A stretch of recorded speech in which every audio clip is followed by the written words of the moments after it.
आदाब, मुंसिफ टीवी में आपका इस्तकबाल है। मुंसिफ बिहार की खबरों के साथ मैं हूं माहिरा गौहर। देखेंगे तमाम बड़ी खबरें। आगाज करेंगे हेडलाइंस के साथ। सुर्खियों को पेश करने में ताउन किया है डॉक्टर ऑर्थो ऑयल के साथ साथ डॉक्टर ऑर्थो कैप्सूल्स साथ लेना ना भूलें। और पटना में सुशील कुमार मोदी की जयंती पर प्रतिमा का अनावरण, नीतीश कुमार ने दी श्रद्धांजलि।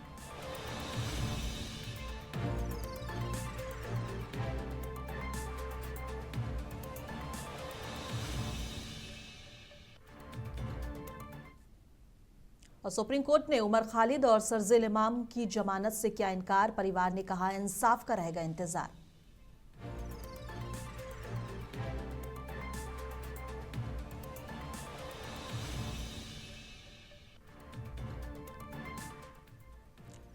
और बिहार की महिलाओं पर बयान से बिहार में बवाल, हाईकोर्ट जाने की चेतावनी, बीजेपी की चुप्पी पर सवाल।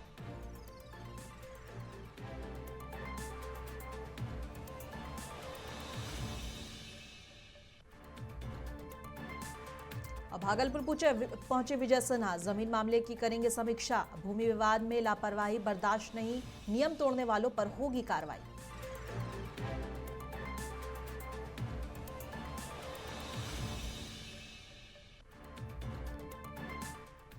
पटना में लाइब्रेरियन अभ्यर्थियों का जोरदार प्रदर्शन, बहाली की मांग तेज, बिहार बोर्ड से जल्द परीक्षा की मांग।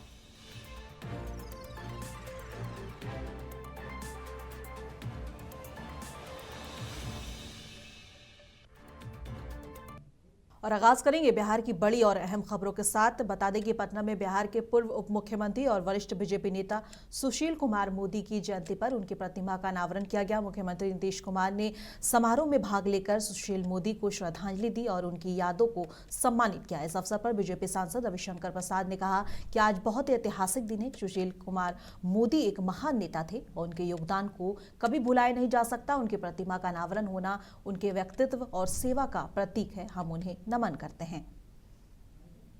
मैं वकील था, आज लोगों को सजा हुई और बिहार की राजनीति बदली। योग्य उप मुख्यमंत्री, योग्य वित्त मंत्री, तो आज उनकी प्रतिमा लगी है। धन्यवाद बिहार सरकार को, अभिनंदन। और सुप्रीम कोर्ट ने 2020 के दिल्ली दंगों से जुड़े यूएपीए मामले में उमर खालिद और सरजिल इमाम को जमानत देने से इनकार करते हुए कहा है कि कथित साजिश में उनकी भूमिका अन्य आरोपियों से अलग और प्रमुख है। अदालत ने इस मामले में गुलफिशा फातिमा सहित 5 अन्य आरोपियों को कड़ी शर्तों के साथ जमानत दे दी है, जिनमें मिरान हैदर, मोहम्मद समीर खान और शादाब अहमद और शिफाउर रहमान भी शामिल हैं। बता दें कि सरजिल को इस मामले में 1 साल तक जमानत याचिका दाखिल करने के लिए भी रोक लगा दिया गया है। वहीं शीर्ष अदालत ने दिल्ली पुलिस को 1 साल के अंदर सभी गवाहों के बयान दर्ज करने का निर्देश दिया है। कोर्ट के इस फैसले से सरजिल इमाम के परिवार वाले काफी दुखी हैं और उन्होंने अभी बेइंसाफ की गुहार लगाई है। मुझे तो ये बहुत बड़ा धक्का लगा ये सुन के, लेकिन मैं ये जरूर कहूँगा कि चूंकि मुझे बहुत उम्मीद थी न्यायालय पर कि मतलब इस बार उसको बेल मिलना ही इंशाल्लाह, क्योंकि हर पॉइंट पर बहस के दरमियान में ये सब चीज़ साबित हो चुका था कि बेकसूर है। लेकिन फिर भी भारतवासी होने के नाते भारत के न्याय का मैं सम्मान करता हूँ और मैं आगे अभी जजमेंट तो पढ़ा नहीं हूँ, जजमेंट पढ़ के देखूंगा आगे जजमेंट में क्या है। फिर मैं अपने अधिवक्ता से मैंने डिस्कस करूंगा और आगे भविष्य में मुझे उम्मीद है फिर प्रक्रिया मैं शुरू करूंगा। और मैं न्यायालय का हर पॉइंट पर स्वागत करता हूं और न्यायालय जो भी करे, लेकिन मुझे उम्मीद है कि मेरा भतीजा बेकसूर है सरजिल इमाम और उनको बेल मिलना ही मिला, भले जो लेट हो या सवेर हो। लेकिन मैं अधिवक्ता से जजमेंट पढ़कर पूरी डिटेल डिस्कस करूंगा, उसके बाद फिर प्रक्रिया आगे शुरू करूंगा। 7 लोगों का प्रोसीड किया गया था जिसमें 5 को जो है जमानत। हाँ, तो ये मैंने कहने का मतलब 7 को बेल दे दिया, 2 को क्यों नहीं दिया तो कोर्ट ही नहीं जाने। लेकिन हर इसका आदमी का, भारतवासी का ये कर्तव्य बनता है कि न्यायालय जो भी करे उसका सम्मान करना, चाहे पक्ष में करे या विपक्ष में करे। लेकिन मुझे इस बार पूरी आशा थी कि इस बार हमारा भतीजा को बेल मिलेगा इंशाल्लाह। उत्तराखंड में बीजेपी के महिला सशक्तिकरण और बाल विकास मंत्री रेखा आर्या कि पति गिरधारी लाल साहू का बयान सोशल मीडिया पर कई दिनों से वायरल हो रहा है और लगातार इसको लेकर अलग अलग तरह की प्रतिक्रिया सामने आ रही है। वीडियो में वो कहते दिख रहे हैं कि अगर शादी नहीं हो रही है तो 20-25 हजार रुपए में बिहार से लड़की खरीद लो। इस बयान पर छात्र नेत्री खुशबू पाठक ने आराम में कड़ा विरोध जताया है। उन्होंने बीजेपी नेताओं पर निशाना साधते हुए कहा है कि पहले प्रधानमंत्री मोदी की मां पर टिप्पणी हुई थी, तब बीजेपी की महिला सड़क पर उतर आई थी, लेकिन अब पूरे बिहार की महिलाओं का अपमान हुआ है और बीजेपी के महिला नेता चुप है। खुशबू पाठक ने बताया कि इस मामले में शिकायत दर्ज कराई गई है और अगर जल्द कार्रवाई नहीं हुई तो वे हाई कोर्ट तक जाएंगी और आरोपी को सजा दिलाने की लड़ाई लड़ेंगी। नीचे गिराना बिहार की महिलाओं का घोर अपमान है। जब मोदी जी की मां को कोई गाली देता है तब तो पूरा बीजेपी उठकर रोड पर आंदोलन करने लगता है और धरना प्रदर्शन करने लगता है। जब पूरे बिहार की लड़कियों का अपमान किया गया है, उसमें ना ही बीजेपी के कोई प्रवक्ता, ना ही बड़े नेता या छोटे नेता भी कोई खुलकर सामने और कहीं ना कहीं वो लोग धरना प्रदर्शन क्यों नहीं करने आ रहे। अभी बेटियों का अपमान नहीं आया, यहाँ पर पूरी बेटियों का अपमान हुआ है, पूरी बिहार की लड़कियों का अपमान किया गया है, लेकिन अभी तक कोई बयान नहीं आ रहा है। अभी हम लोग तो केस भी करने वाले हैं, केस भी हो चुका है और अभी केस भी होगा। माफी मांगने से कुछ नहीं होगा। आप किस हद तक इंसान गिर सकता है कि बिहार को इतना नीच दृष्टि से देखा जा रहा है। मोदी जी का सपना है बिहार को नीचे गिराना, वही वो कर रहे हैं। वो तो कह रहे हैं कि बड़े बड़े सपने दिखाए थे कि महिलाओं को हमने ये कर रखा है, वो कर रखा है। अभी चुनाव यही सपने दिखाए थे, यही सपने दिखाएंगे कि आपको तौल देंगे, 20 से 25 हजार में बिहार की महिलाओं को तौला जाएगा। इस पर नीतीश जी को भी संज्ञान लेना चाहिए और जिन्होंने ये बोला है उसको कड़ी से कड़ी सजा देना चाहिए। अच्छा, बिहार के जो बड़े नेता है वो भी बोलने से चुप रहे हैं इस मामले में। बिल्कुल, बिहार के कोई भी बीजेपी का नेता बोल ही नहीं रहा है इस मामले में। एक भी महिला लोग, जो महिला संगठन के लोग हैं, वो लोग कुछ भी होता है तो रोड पर उतर के मार थार एकदम आंदोलन, धरना प्रदर्शन करने लगती है। अभी कहाँ गई वो महिला? नहीं है, वो बिहार की बेटी नहीं है जिसका अपमान हुआ। उनके घर बहन बेटियां नहीं है। ये तो पूरे बिहार का अपमान, पूरे बिहार का अपमान है, पूरे बिहार की महिलाओं का अपमान है। और पूर्व मध्य रेल के महाप्रबंधक आरा रेलवे स्टेशन पहुंचे, जहां उन्होंने कई विकास योजनाओं का उद्घाटन किया। दानापुर रेल मंडल के अंतर्गत आरा जंक्शन के ढांचे को मजबूत करने के लिए रेलवे ने बड़ा कदम उठाया है। प्लेटफॉर्म नंबर 1 को तोड़कर माल गोदाम तक नई रेल लाइन बिछाने का काम किया जाएगा, जिसके लिए पहले ही टेंडर जारी हो चुका है। इससे स्टेशन पर बढ़ती भीड़ कम होगी। नई पटरी बेलिस्टल्स ट्रैक तकनीक से बनाई जा रही है, जो ज्यादा मजबूत है और कम रखरखाव में बेहतर प्रदर्शन करेगी। इससे ट्रेनों की रफ्तार, सुरक्षा और समय पर चलने की में सुधार आएगी। इसके अलावा जगजीवन हॉल्ट के पास बाईपास लाइन का काम शुरू हो गया है, जिससे आरा हावड़ा और आरा सासाराम रेल लाइन से जुड़ना आसान हो जाएगा। इसके हो जाने से सर कितनी सुविधा होगी? नहीं, इसका दोहरा उपयोगिता है। एक तो ये कि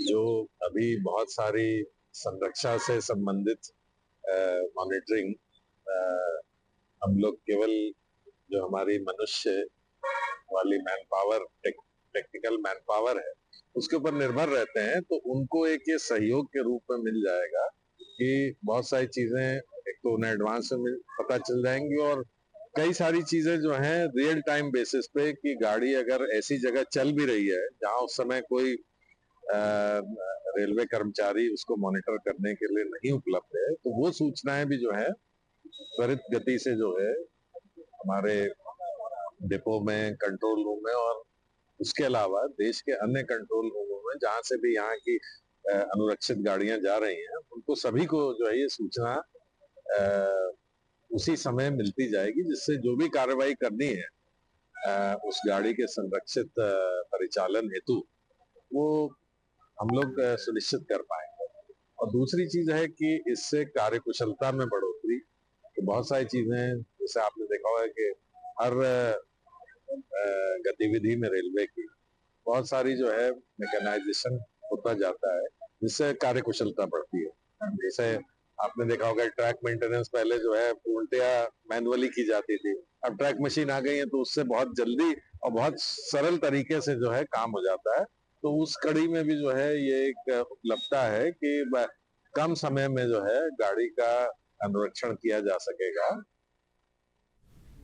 और बिहार के भोजपुर जिले के जगदीशपुर प्रखंड स्थित हरी गांव में डॉक्टर नवीन चंद्र राम गुलाम के अतिरिक्त स्वास्थ्य केंद्र में 24 घंटे चिकित्सा सेवाएं बहाल करने को लेकर बड़ा महाधरना आयोजित किया गया। धरने में हजारों की संख्या में महिलाएं, पुरुष, बुजुर्ग, युवा और छात्र शामिल हुए। आरजेडी के वरिष्ठ नेता और पूर्व विधायक भाई दिनेश ने प्रशासन को चेतावनी देते हुए कहा कि अगर 16 फरवरी 2026 तक डॉक्टर, नर्स, दवा, एम्बुलेंस, जांच और डिलीवरी की सुविधा शुरू नहीं हुई तो सिविल सर्जन भोजपुर के कार्यालय का घेराव किया जाएगा। उन्होंने सवाल उठाया है कि मुख्यमंत्री द्वारा फरवरी 2025 में उद्घाटन के बावजूद 1 साल बाद भी स्वास्थ्य केंद्र में मूलभूत सुविधाएं क्यों नहीं है। ग्रामीणों ने एकजुट होकर जल्द से जल्द 24 घंटे स्वास्थ्य सेवाएं शुरू करने की मांग की है।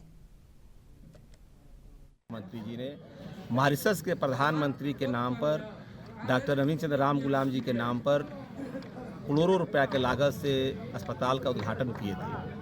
इसमें 24 घंटा डॉक्टर, नर्स, दवा, जांच, डिलीवरी सेवा उपलब्ध होगा, लेकिन 11 माह के बाद भी कोई सुविधा उपलब्ध नहीं है। इसलिए आज हम लोग महाधरना किए थे और हम लोगों ने अल्टीमेटम दिया है कि 16 फरवरी तक अगर सभी व्यवस्था यहाँ नहीं होगा, जो माननीय मुख्यमंत्री जी घोषणा किए थे, तो हम लोग 16 फरवरी को सिविल सर्जन के चेंबर में बैठेंगे। इसके बाद भी नहीं होगा तो हम लोग मुख्यमंत्री का घेराव करेंगे कि आखिर बताएं कि मुख्यमंत्री का वादा जो घोषणा किए थे वो झूठा है या जिलाधिकारी, एसडीएम, सिविल सर्जन के लापरवाही के कारण यहाँ पर आज तक 24 घंटा डॉक्टर, नर्स, दवा, जांच और एम्बुलेंस डिलीवरी सेवा उपलब्ध नहीं हो पाया। 24/7 बता रहे हैं, लेकिन 24/7 पर तो स्टिकर लगा हुआ है। हाँ, तो ये तो अब देख लीजिए, जब मुख्यमंत्री का घोषणा के लोग या विभाग झूठा साबित कर रहा है। मॉरिशस के प्रधानमंत्री के नाम पर यह अस्पताल खुला हुआ है। अब बताइए कि एक माननीय प्रधानमंत्री के नाम पर, वो भी विदेश के, उनके पैतृक गांव में माननीय मुख्यमंत्री जी अस्पताल खुले और उनके नाम का भी लोग गलत इस्तेमाल कर रहा है। और बिहार के उप मुख्यमंत्री और भूमि और राजस्व सुधार मंत्री विजय सिन्हा आज भागलपुर पहुंचे। वे जिलावार जमीन से जुड़े मामलों की समीक्षा कर रहे हैं। इसमें जमीन म्यूटेशन और सालों से लंबित भूमि विवाद शामिल है। भागलपुर के टाउन हॉल में भूमि जन संवाद कार्यक्रम का आयोजन किया जाएगा, जहां डिप्टी सीएम आम लोगों और अधिकारियों से सीधे संवाद करेंगे। इससे पहले वे शहर के एक होटल में आयोजित नागरिक अभिनंदन कार्यक्रम में शामिल हुए, जहां बड़ी संख्या में एनडीए कार्यकर्ता और सामाजिक संस्थाओं के लोगों ने उनका स्वागत किया। विजय सिन्हा ने कहा है कि वे किसी व्यक्ति या पार्टी के पक्ष में नहीं हैं। जो भी नियम के खिलाफ काम करेगा उस पर कार्रवाई की जाएगी। उन्होंने कहा है कि जमीन बिहार के लोगों के लिए सबसे बड़ा मुद्दा है और सरकार इसे लेकर पूरी तरह गंभीर है। भूमि से जुड़ा हुआ जो भी समस्या है, अलग अलग तरह के विषय पर हम लोग संवाद करेंगे। सारे हमारे कर्मचारी, पदाधिकारी, बीसीएलआर, एडीएम, डीएम सब लोग रहेंगे और उसके समाधान का हम लोग प्रयास करेंगे। और अलग अलग नेचर के कुछ मामले को हम लोग वहीं तहकीकात करेंगे। सब बहुत बड़ा काम आप कर रहे हैं, इससे पहले इतना बड़ा प्रयास नहीं किया गया था। पूरा बिहार आपके साथ बड़ा काम नहीं है, हमारी जिम्मेवारी है। नई सरकार की नई पहल, हम लोग बिहार की जनता का जो मूल समस्या है, क्योंकि घनी आबादी का बिहार के लोगों के लिए भूमि का एक एक इंच का टुकड़ा भी कितना महत्वपूर्ण है। बिहार में रहने वाले इसका महत्व समझते हैं और उस महत्व को रक्त रंजित करने वाले लोगों को हम लोग चिन्हित कर रहे हैं। कुछ संघ को राशि नहीं आ रहा है, ये सरकार से शिकायतें कर रहे हैं लगातार। हम अपना कर्तव्य निभा रहे हैं। किन्हीं को समस्या है तो आके मिलेंगे। और उत्तराखंड सरकार की मंत्री रेखा आर्य के पति गिरधारी लाल के आपत्तिजनक बयान के खिलाफ समस्तीपुर में जोरदार विरोध प्रदर्शन किया गया। विकासशील इंसान पार्टी के प्रदेश उपाध्यक्ष कुणाल कुमार के नेतृत्व में पटेल गोलंबर से समाहरणालय तक आक्रोश मार्च निकाला गया। इस दौरान गिरधारी लाल का पुतला दहन कर उसके खिलाफ सख्त कानूनी कार्रवाई की मांग भी की गई है। कुणाल कुमार ने कहा है कि बिहार की बेटियों को बिकाऊ कहना बेहद शर्मनाक है और ये पूरे देश की महिलाओं का अपमान है। उन्होंने साफ कहा है कि बिहार की बेटियों के सम्मान से कोई समझौता नहीं किया जाएगा। प्रदर्शन में सैकड़ों की संख्या में पार्टी कार्यकर्ता भी मौजूद थे। यही है कि बिहार की बेटी को उत्तराखंड के मंत्री, महिला सशक्तिकरण एवं बाल विकास मंत्री के पति गिरधारी लाल के द्वारा जो कहा गया कि बिहार में लड़कियां बिकाऊ हैं, 20 से 25 हज़ार में मिलती हैं, अगर तुमको नहीं मिलती है तो चलो मैं खरीद कर देता हूँ। हम इसकी पुरजोर निंदा करते हैं और लोकतांत्रिक तरीके से विरोध प्रकट करते हैं और आपके माध्यम से पूरे देश को कहना चाहते हैं कि बिहार की बेटी पूरे देश की बेटी है। जब मोदी जी की माँ को गाली दिया गया, पूरे देश ने कहा कि मोदी की माँ हमारी माँ है। उसी तरह आज बिहार की बेटी का दाम लगाया गया है। हम आपके माध्यम से अनुरोध करते हैं कि गिरधारी लाल के खिलाफ कानूनी केस दर्ज कर उनके खिलाफ सख्त से सख्त कार्रवाई की जाए। बिहार में भी एनडीए सरकार है, वो उनके भी मंत्री, उनके भी पत्नी एनडीए में ही है। क्या करें बिहार सरकार इस पर कुछ? बिहार सरकार को जवाब देना चाहिए। वो परोक्ष रूप से ये आरोप लगा रहे हैं कि बिहार में मानव तस्करी होती है। माननीय मुख्यमंत्री को इसका जवाब देना चाहिए, क्या वाकई बिहार में मानव तस्करी होती है? अगर नहीं होती है तो इतना बड़ा आरोप लगाने की हैसियत एक मंत्री के पति पर कैसे हुई? और हुई है तो मुख्यमंत्री नीतीश कुमार को इस पर कठोर कदम उठाना चाहिए और सिर्फ केस ही दर्ज नहीं होना चाहिए, गठबंधन में मीटिंग बुलाकर और माफी मंगवाना चाहिए गिरधारी लाल। जनसुराज पार्टी के पर्यवेक्षक किशोर कुमार आज मधेपुरा स्थित पार्टी कार्यालय पहुंचे। यहां उन्होंने उत्तराखंड सरकार की महिला मंत्री के पति द्वारा बिहार की बेटियों को लेकर दिए गए आपत्तिजनक बयान की कड़ी निंदा की।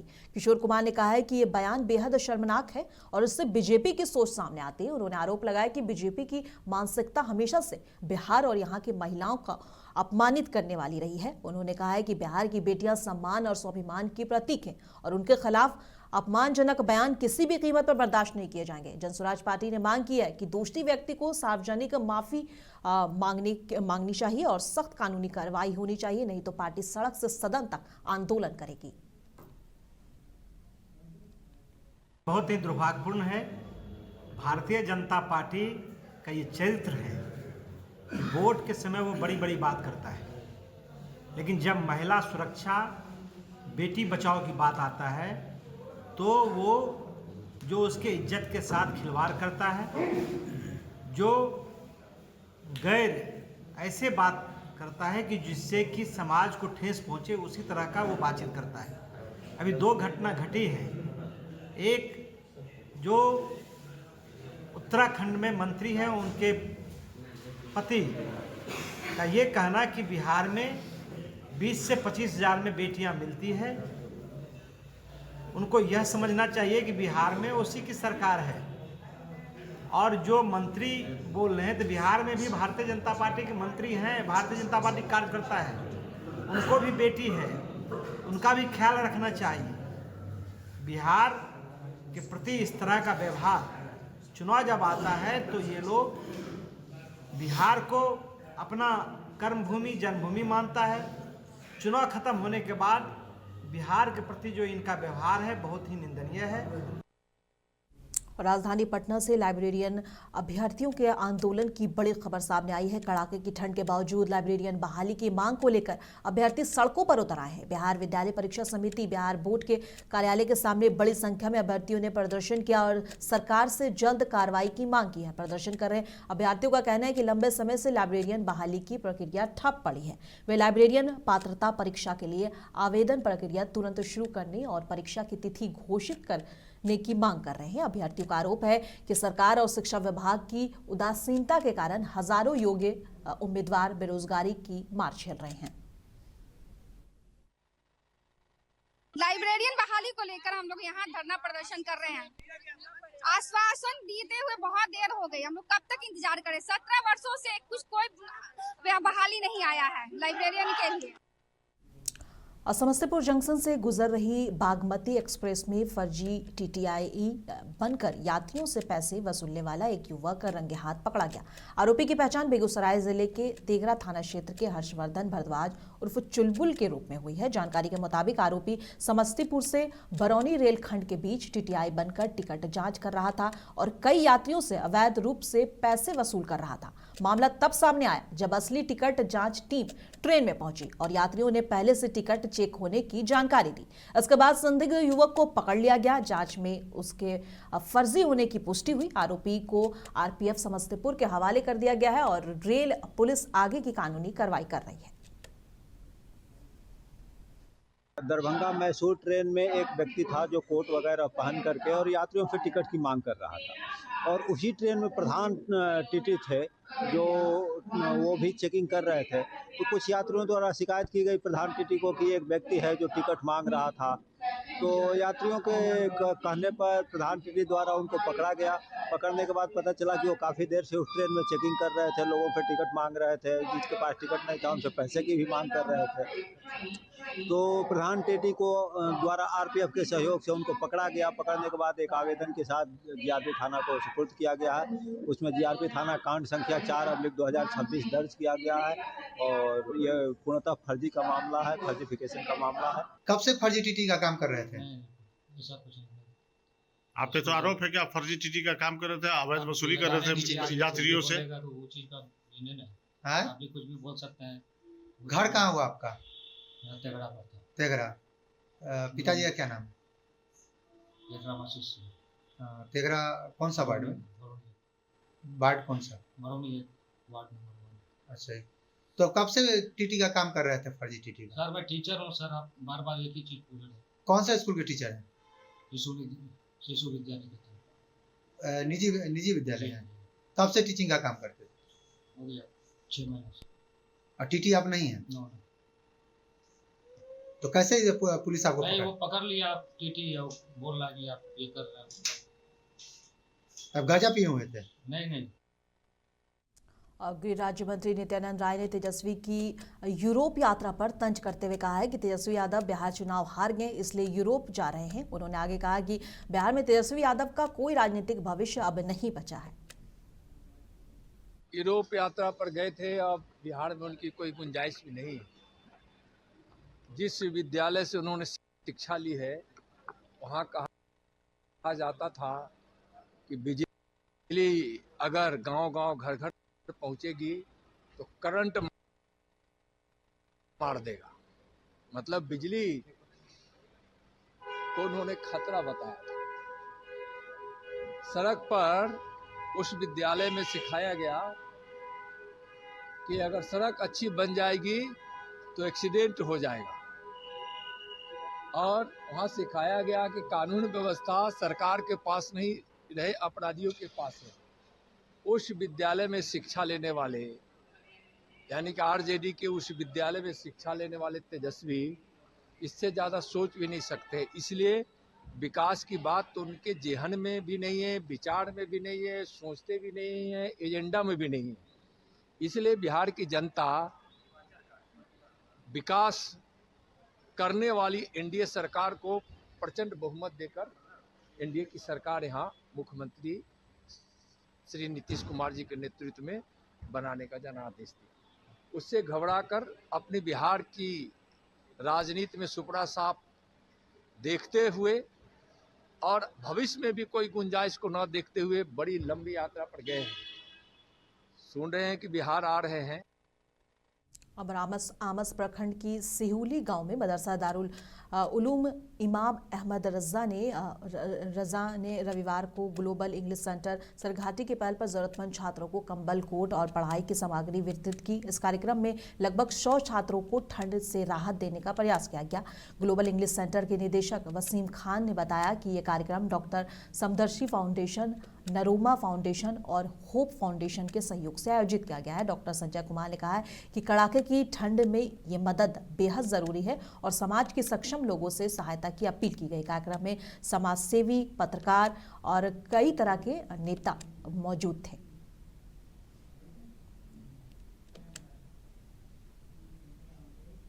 और बिहार राज्य के रहने वाले 8 लोग जयपुर से बनारस जाना चाहते थे और उन्होंने जयपुर के एक ट्रैवल एजेंसी से संपर्क किया। बस संचालक ने उनसे बनारस का किराया तो ले लिया, लेकिन उन्हें उस बस में बैठाने की वजह बांसवाड़ा आने वाली बस में बैठा दिया। पीड़ित यात्रियों का कहना है कि सफर के दौरान जब उन्हें आभास हुआ कि बस गलत दिशा में जा रही है तो उन्होंने बस चालक और स्टाफ के सामने अपनी आप बीती बताई और लेकिन बस स्टाफ ने उनकी एक ना सुनी और गुमराह करते हुए उन्हें बांसवाड़ा लाकर छोड़ दिया। धोखाधड़ी का शिकार हुए ये 8 यात्री अपने फरियाद लेकर बांसवाड़ा कोतवाली थाने पहुंचे। वहां उन्होंने पुलिस को अपनी आप बीती सुनाई, बस संचालक को मनमानी के खिलाफ शिकायत दर्ज कराई। फिलहाल ये लोग पुलिस और प्रशासन से मदद की गुहार लगा रहे हैं और उन्हें किसी भी तरह की सुरक्षित बनारस तक पहुंचाने जाने की मांग कर रहे हैं। पुलिस ने यात्रियों की शिकायत पर ट्रैवल्स वालों से बात कर यात्रियों को वापस बनारस भिजवाने के लिए राजी करवा लिया है।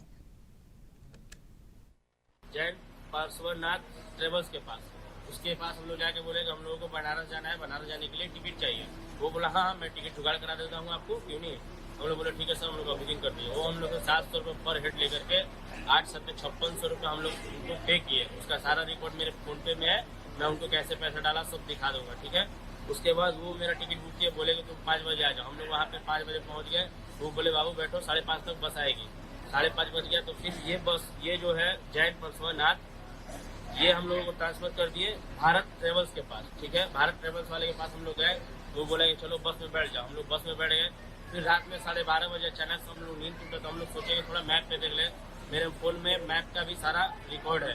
हम लोग मैप पे सर्च किए बनारस, तो देख रहे हैं कि बनारस तो उधर है और ये बस जा रही है इधर। हम लोग बोले कि हम लोग को भाई तुम कहाँ ले जा रहे हो, हम लोग को बनारस जाना है। बोला नहीं चलो मैं तुमको सही जगह ले चलता हूँ। फिर हम लोग जब जबरदस्ती उससे किए सुबह 4। जमुई के सिमुलतला थाना क्षेत्र के टेलवा बाजार में 8 दिसंबर को एक चौंकाने वाली डकैती हुई। 6 अपराधी स्कॉर्पियो में आए और पुलिस की वर्दी पहनकर सरकारी शिक्षक संजीव गुप्ता के घर सर्च वारंट का बहाना बनाकर 20-25 लाख रुपए के जेवरात लूटकर फरार हो गए। बाद में सामने आया कि शिक्षक के घर बड़े पैमाने पर सूद और गिरवी का कारोबार भी चल रहा था। कुछ स्वर्ण व्यवसायियों ने दावा किया है कि उनके जेवर शिक्षक के पास गिरवी रखे थे। शिक्षक ने इन दावों को खारिज किया है और उल्टा व्यवसायी पर शक जताया है। पुलिस ने कांड दर्ज कर जांच शुरू कर दी है। अब पुलिस सीसीटीवी फुटेज और अन्य तकनीकी साधनों से अपराधियों की तलाश कर रही है। हम यहाँ पर सर गिरवी सामान, कस्टमर लोग का सामान जो हमारे पास आते थे वही रखे हुए थे यहाँ टेलवा बाजार में संदीप सर के पास। आज 10 साल से हम लोग रख रहे हैं सर, 10 साल से कारोबार कर रहा है। कस्टमर ला के हमको सामान देते थे, उनको हम मतलब हमारे पास पैसा है नहीं, हम लोग कारीगरी करते, छोटा मोटा हम लोग मतलब काम करते हैं। जो ऑर्डर आता है हल्का फल्का सामान बना के हम लोग बेचते हैं ऑर्डर के हिसाब से। उनके बाद जो है कि बंधक रखने के लिए आता है कस्टमर की हमको चाहिए 2000, 4000, 5000, तो हमको जो है कि दीजिए। हमारे पास पैसा नहीं था। कितने कस्टमर को आप यहाँ पर मतलब गिरवी रखवाए हैं? कस्टमर सर कम से कम तो 100-200 होंगे सर। लगभग कितना लाख का यहाँ पर आप गिरवी धरे हुए हैं? मोटामोटी 10-20 लाख का लमसम होगा सर, एग्जैक्ट नहीं बता सकते हैं, डेली एंट्री है सर। कुछ लोग बाहर आए हुए उन लोगों का कहना है कि आप जो है उन लोगों का लहाना तगादा का कुछ पैसे और कुछ जेवरात रखे हुए हैं। क्या इस संदर्भ में कहना चाहेंगे आप? देखिए हम तो ग्राहक को डायरेक्ट नहीं जान रहे हैं कि क्या है क्या नहीं है, लेकिन हमारी पत्नी जो सिलाई बुनाई करती थी तो उसके कारण उसको कुछ पैसा होता था तो हो सके कि कुछ इधर पैसा 10,000 5,000 लगाती होगी, कुछ लेती देती होगी, इसको हमको पता नहीं है। लेकिन बाद में पता चला कि अनिल और मन्नू कुछ पैसा लहाना में लगाता था, आता था मांगता था कि आंटी दे दीजिए ना कुछ पैसा, हम आपको कुछ देंगे, आंटी दे दिए ना, तो 10-5,000 रुपया वो लगाती थी।